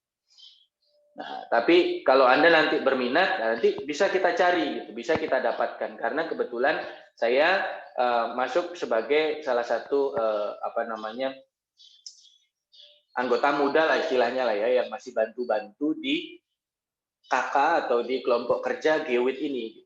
Yang tujuannya salah satunya adalah untuk mengolah data Kalimantan, Sulawesi, Papua, Jawa, dan Sumatera untuk nantinya bisa kita dapatkan model Gewit Indonesia. Jadi kalau ada yang ingin bermain-main dengan data airborne gravity khususnya Sumatera, nanti bisa kita mintakan karena ITERA memang kebagian untuk mengolah data dari Sumatera tersebut. Jadi ini ada konsorsium kampus lah istilahnya. Ya, alhamdulillah ITERA juga diajak juga gitu ya, sudah dianggap. Di Jawa diolah oleh teman-teman ITB, Kalimantan itu diolah teman-teman UGM, Sulawesi itu diolah kemarin oleh teman-teman dari ITS, Papua itu kalau tidak salah diolah teman-teman Undip. Nah, kan sisa kita ITERA dapat Sumatera. Jadi konsorsium 5 kampus itu ya, UGM, ITB, Undip, ITS, dan ITERA. Membantu BIG dalam KK Gewit. Ya, saya masih kasarnya masih anggota magang lah ya. Saya masih S2, belum selesai S3 juga. Jadi belum bisa betul-betul mengolah dengan inilah kasarnya. Ya, saya mengolah bisa gitu. Sampai sekarang sudah bisa. Tapi bukan berarti sudah cukup lah istilahnya. Perlu di S3-kan dulu lah. Makanya saya jadi anggota magang atau menjadi anggota muda lah istilahnya. Kayak kalau kalian belum masuk himpunan, masih di kader dulu kan. Ya mirip lah sama kayak saya. Nah, tapi kalau ada yang mau ambil data dan mau coba-coba mengolah data di Sumatera, bisa. Nanti kita bisa diskusikan dan bisa kita dapatkan data. Nah, terakhir ada data gravity. Gravity itu lokasinya hanya 34. Seingat saya sudah nambah kok kalau tidak salah. Karena di Lampung itu sudah lumayan banyak sekarang. Ada 5 atau ada 6. Kalau di sini kan tercatatnya cuma 1 ya. Sekarang udah ada 5 atau 6. Nah, informasi ini di mana kalau gravity? Ya sama. Informasi ini ada di srgi.big.go.id yang bagian jaring kontrol gaya berat. Ada di situ. Nah, kalau airborne gravity, data mentahnya tidak ada, tapi data pengolahannya ada di srgi.big.go.id bagian Gewit. Nah, itu ya adik-adik sekalian. Jadi penjelasan kita di hari ini selesai bahwa ternyata kerangka kontrol di Indonesia itu sekarang sudah tidak hanya JKHN ataupun JKVN, tapi ada JKGN, gaya berat, juga ada type gauge gitu ya, dan juga ternyata kita sudah punya model Gewit Indonesia gitu. Kesemuanya merupakan keseluruhan dan bagian dari konsep yang kita namakan Sistem Referensi Geospasial Indonesia atau SRGI, yang merupakan amanat dari Undang-Undang Nomor 4 Tahun 2011 dan turunannya yang mau diganti karena ada Undang-Undang Cipta Kerja itu atau Undang-Undang Omnibus Law itu yang ada sedikit pergantian tapi lumayan besar efek pergantiannya. Saya tidak akan banyak membahas itu karena itu agak konsensus ya, masih didebatkan. Tapi intinya ada perubahan. Di UU 4 nomor 2011 itu juga akan sedikit berubah gara-gara Omnibus Law. Orang geodesi harusnya kalau mau demo yang membahas itu gitu. Ya silakanlah membahas buruh-buruh, tapi kan yang nanti kena dengan hidup kita sehari-hari ya UU tentang geodesi itu yang lebih relevan lah istilahnya dengan kondisi kita gitu ya, sebagai mahasiswa ataupun penggiat geospasial. Nah, mungkin sampai di sini adik-adik sekalian, untuk PR-nya atau lanjutan tugasnya adalah Anda kan sudah mencari titik JKHN dan JKVN di dekat rumah Anda tersebut. Nah, sekarang saya ingin Anda untuk betul-betul turun ke lapangan dan ngecek lokasi di situ. Biar nanti Anda betul-betul tahu, oh ini loh JKHN ini bentuknya gini, JKVN bentuknya gitu kan. Biar nanti Anda betul-betul bisa mengetahui. Jadi PR sekarang adalah disilahkan untuk mampir ke titik JKHN dan JKVN yang Anda milih, yang Anda tidak punya titiknya sih, yang Anda kemarin yang Anda kemarin ambil titiknya. Besar harapan saya dekat dari rumah. Karena seingat saya itu di setiap kota besar pasti ada. Nah, kalau kota Anda kecil bisa jadi tidak ada. Kalau ternyata JKVN-nya itu terlalu jauh dari rumah Anda, nggak apa-apa, JKHN aja dulu. Yang penting ada JKHN dan opsional adalah ada JKVN. Tapi kalau areanya rumahnya itu rumahnya di kota, tidak ada alasan untuk tidak dapat JKVN. Nah, kalau ternyata titiknya itu sama, ya artinya JKHN dan JKVN itu juga di satu titik, maka seperti yang saya bilang perlu mengambil titik yang lain. Nah, tapi ditambah satu lagi adik-adik sekalian, silahkan mencari course di dekat rumah Anda dan coba Anda foto di samping course-nya. Begini. Biar apa? Biar nanti Anda juga tahu bahwa ada perbedaan loh antara titik JKHN, JKVN dengan titik course. Oh, titik JKHN, JKVN itu tingginya cuma segini. Tahu titik course itu tingginya 2,5 meter gitu. Nanti Anda akan mengetahui perbedaan. Kenapa kok saya minta Anda melakukan ini? Karena pada dasarnya saya ingin juga Anda agar tahu nih, oh ternyata bentuk SRG secara nyata di lapangan itu begini loh. Tidak hanya konsep yang diajarkan Pak Zul dan Pak Kosasi saja, tapi memang betul-betul dari lapangannya seperti apa. Nah, di mana Pak saya bisa melihat course Pak? Nah, kalau melihat course Anda bisa buka di nrtk.pig.go.id yang saya akan bantu untuk bukakan. Bentar ya. nrtk.pig.go.id.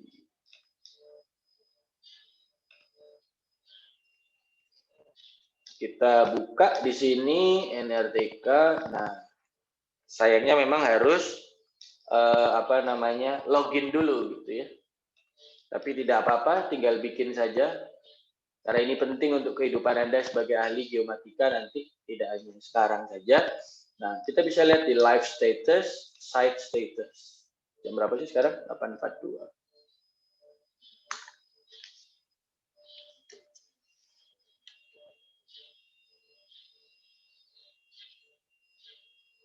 Loh, masih bermasalah. WhatsApp saya masih bermasalah. Nah, kalau Anda lihat di sini, nah ini di Lampung ternyata sudah ada 1, 2, 3, 4, 5, 6, dan 7. Ada 8, tapi yang ini tidak hidup. CTCN ini tidak hidup ya, disconnected. CBJY ini adalah Bandar Jaya. Aduh, tidak bisa mencet lagi. Nah, jadi Anda buka nrtk.bg.go.id, login, kalau belum login berarti sign up, nah lalu coba cari titik terdekat dari rumah Anda. Nah, nanti Anda bisa download data KML-nya untuk mendapatkan koordinatnya. Kira-kira nanti mencari di lapangannya itu di mananya. Itu nanti bisa. Dan dari SRGI pun Anda juga bisa. Anda buka SRGI, JKG, terus di on-kan yang bagian course, itu nanti juga hidup. Titik-titik yang ada di sini ini akan keluar di sini juga. Oke, contoh ya, jaring kontrol geodesi.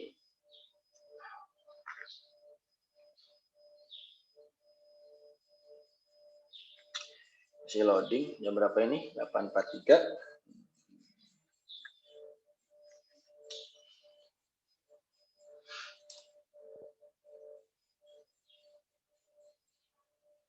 Nah, di sini ada stasiun course, di sini ada stasiun pasang surut. Ya, jadi ini yang saya ingin sebagai tindak lanjut dari tugas kalian ya, adik-adik sekalian.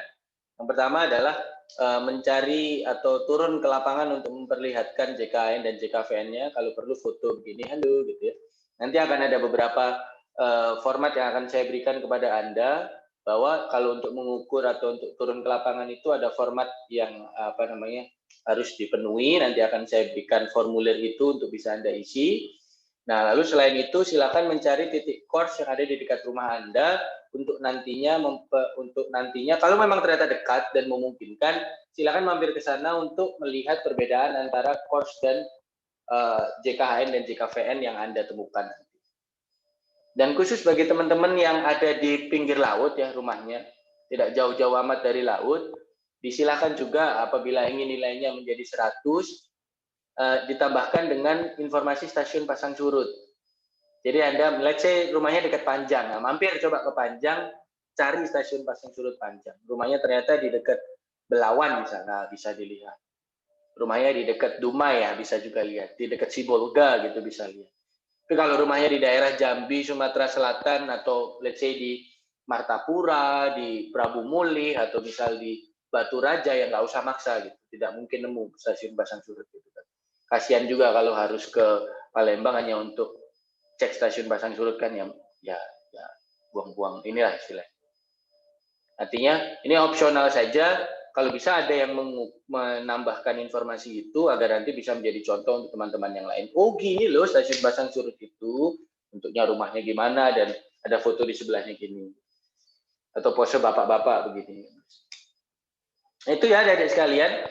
Untuk waktunya tidak 1 minggu, untuk waktunya 2 minggu karena saya pikir apabila Anda JKHN dan JKVN serta stasiun course itu juga mungkin membutuhkan waktu yang lama. Dan untuk membuat Anda juga tidak terlalu terlalu keberatan dengan tugas. Jadi deadline-nya adalah 2 pekan.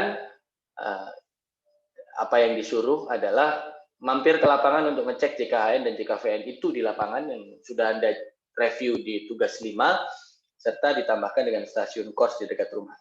Dan kalau ada stasiun pasut di dekat rumah Anda, silakan mampir juga. Itu juga opsi. Mungkin itu saja adik-adik sekalian, waktu sudah mendekati jam 9, saya harus siap-siap terlebih dahulu. Yang ingin saya sampaikan sembari saya buka untuk absen, dipersilahkan apabila ada yang ingin bertanya. Monggo kalau ada yang mau ditanya. Pak ingin bertanya Pak. Ya silakan Nabila. Gimana Nabila?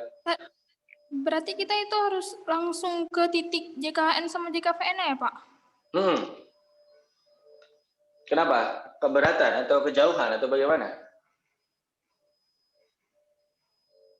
Nabila. Kalau misalnya kita bukan Pak, maksudnya ada teman-teman kayak saya sendiri lagi di Lampung Pak, nggak di Asal, nggak di Aceh gitu. Oh ya sudah, kalau memang Gimana, ternyata Pak, ya? posisinya di Lampung, cari titik yang di dekat Anda saja. Yang intinya adalah titik yang di dekat Anda berdiri sekarang lah. Di titik tempat Anda yang tinggal sekarang. Kalau ternyata posisinya di Lampung, ya berarti silakan cari titik JKHN, JKVN, dan course yang ada di dekat Lampung. Maksudnya ada di dekat kosan lah istilahnya begitu. Baik, Pak. Ya, oke. Sebelum saya tutup, ini ada beberapa yang belum tercatat absen. Untuk kelas A, nama-nama yang disebutkan silakan on cam dan juga dipersilakan untuk menyampaikan bahwa saya ada Pak gitu ya. Ada Cahyono, Andi Novelino, Krisanti, Jelita Rizky, Nafila, dan Anggun Faradila. Andre hadir Pak. Ya, thank you Andre. Anggun hadir Pak. Anggun hadir, terima kasih. WA saya masih bermasalah jadi belum bisa membalas Anda. Dan biasanya Anggun kan via ini. Saya Jelita hadir Pak. Udah Jelita absen. Hadir. Tapi di sini belum masuk. iPhone saya juga bermasalah, jadi yang dari iPhone nanti kayaknya harus ini. Cahyono, Krisanti, dan Nafila, apakah ada? Cahyono tidak ada, Krisanti ada tapi belum ngomong, dan Nafila tidak ada. Silakan, Krisanti sudah bisa ngomong atau bisa on cam belum? Kalau belum ya belum di absen. Selanjutnya untuk kelas B masih banyak nih. Nabila tadi sudah ada, Nabila Putri. Silakan yang namanya ada di sini untuk menyampaikan bahwa yang bersangkutan ada, Seputri ada. Pak, saya Putri ada, Pak. Ya, Pak Irbahana hadir, Pak. Saha? Irbah. Oh ya, Irba. Mana? Oh ya, thank you. Silakan yang lain. Pak Hadir, Pak. Ya, Iya, Pak. Marius Ivani hadir. Ivani hadir, Marius hadir. Oke. Izin Pak, Putri Nurrohmah hadir. Siap. Izin Pak, Tasya Amanda hadir. Ya. Silakan, yang lainnya. Weni Pak. Pak, Iqbal hadir. Tasya Amanda hadir, Pak. Iqbal, ya. Iqbal dan Weni.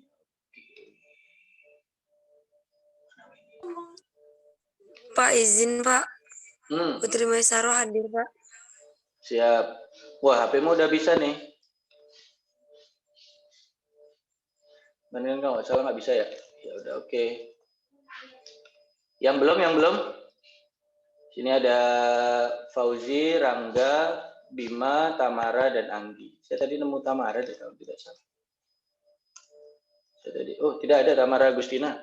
Tadi ada kok. Tamara Agustina kemana ya? Anggi, Fernando belum menghidupkan. Di situ Rangga Wahyu, adanya Rangga Jatuh. Gimana? Lagi di jalan? Bima hadir, Pak. Ya, Bima hadir. Oke, Bim. Baru hadir Mohon menit izin, berapa, Pak. tapi nggak apa-apa. Yuk. Oh ya, Tamara. Perkenalkan, Pak. Ya, Agustina, Tamara. Pak. Ini dari tadi lagi, Pak. Udah bisa masuk ya? Oke. Sip. Sisa Fauzi, Rangga Wahyu, sama Anggi. Pak, izin, Pak. Oh ya, Anggi. Thank you. Ya, Pak. Ayo, Fauzi sama Rangga, serta Cahyono, Krisanti, dan Nafila. Tidak ada? Oke, kalau ternyata tidak ada, itu saja dari saya, dari sekalian. Saya ucapkan terima kasih atas waktu yang kalian berikan hari ini. Saya mohon maaf apabila ada kesalahan kata. Apabila ada yang masih ingin bertanya, nanti bisa via WA ya, ataupun via grup, BPM atau grup lah, sambil menunggu WA saya beres. Itu saja dari saya, bisa saya tutup kelas kita hari ini. Jangan lupa tugasnya ya, deadline 2 minggu. Terima kasih. Salam SRG. Wassalamualaikum warahmatullahi wabarakatuh dan selamat pagi. Waalaikumsalam warahmatullahi wabarakatuh. Waalaikumsalam. Terima kasih, Pak. Terima kasih, Pak. Terima kasih, Pak.